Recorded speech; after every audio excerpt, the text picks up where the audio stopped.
देते कि तुम्हें अपनी माँ को अय्याशी करवानी है, इसलिए तुम मुझे पैसे कम दोगे।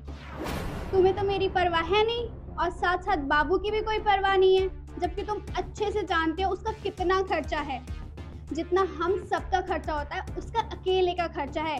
बच्चों का खर्चा मजाक नहीं है आज के टाइम पे, और महंगाई इतनी हो गई है कि बस पूछो मत। मुझे नहीं पता, मुझे पूरे पैसे चाहिए महीने के, चाहे तुम कुछ भी करो। अपनी माँ को तुम भेजो ना भेजो उससे मुझे कोई फर्क नहीं पड़ता।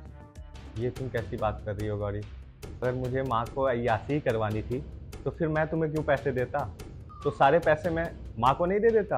और हाँ, एक बात बताओ गौरी, अगर माँ के लिए मेड रखना एक अय्याशी है तो तुम जब से यहाँ आई हो तुम भी तो किचन का काम करती हो, और मैं भी तुम्हारे पीछे जो पैसे खर्च कर रहा हूँ वो भी एक अय्याशी है।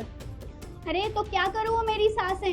कितनी बार कहा है यहाँ आके रह लें, लेकिन उन्हें तो अपना घर छोड़ना ही नहीं है, गांव में ही पड़े रहना है। इसमें मैं कुछ नहीं कर सकती। तुम समझने की कोशिश क्यों नहीं करती? माँ की हालत अच्छी नहीं है, और इस वक्त में अगर हम उनका साथ नहीं देंगे तो कौन देगा? देखो ऐसा है, जो मुझे कहना था और जो मुझे बताना था वो मैं बता चुकी हूँ। अब आगे जो तुम माँ बेटों को अच्छा लगता है वो करो। वैसे भी मेरी बातों की तो कोई वैल्यू है नहीं इस घर में।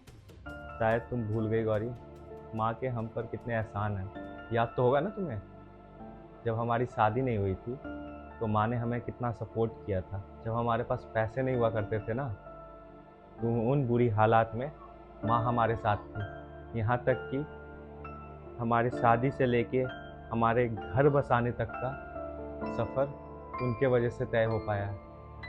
और आज तुम बोल रही हो जो पैसे मैं भेज रहा हूँ वो एक अय्याशी है? वाह गौरी वाह, मुझे तुमसे ये उम्मीद नहीं थी कि तुम इतना बुरा सोच सकती हो माँ के लिए। वो माँ ही है गौरी जिसके वजह से आज हम साथ हैं, वरना तुम्हें तो पता ही है तुम्हारे परिवार वाले ने पहले ही हाथ उठा दिया था कि हमें कोई फ़र्क नहीं पड़ता तुम दोनों क्या करो। उस वक्त में ये माँ ही तो थी जो हमारे बहुत काम आई थी, और एक माँ ही थी जो तुम्हें गांव से उभर कर एक शहर भेजा।